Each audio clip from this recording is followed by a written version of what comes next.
ইউনূসকে সুদখোর বলায় অনেকে খেপছেন আমার বিরুদ্ধে। আরে ভাই, সুদখোরকে সুদখোর বলছি, পার্থক্য হচ্ছে একটা সুদখোর আর একটা সুদের কারিগর। ইউনূস হচ্ছে সুদের কারিগর, সুদের শুধুমাত্র 10 বছরে 33 লক্ষ বাঙালিকে সে সুদখোর বানিয়েছে।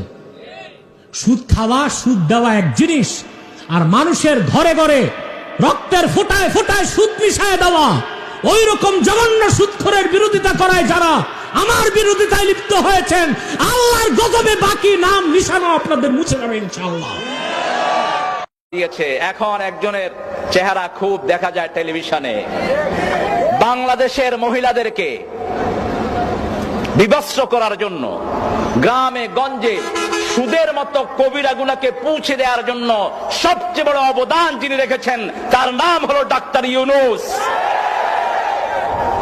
সুদ এত বেশি কোন ব্যাংকে নাই যত বেশি গ্রামীণ ব্যাংকে, এবং এই সুদ দিয়ে তিনি মানুষের বাড়িঘর ভেঙে নিয়েছেন। এটার অসংখ্য নজির আছে।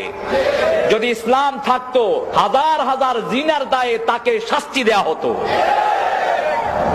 আল্লাহ আমাদেরকে সঠিক সমঝ দান করুক, আমরা বলি আমিন। আমার নবী বলেছেন, একটা কাজে সুদের খায় 42 বার মায়ের সাথে জিনার গুনাহ তার আমলনামায় ওঠে।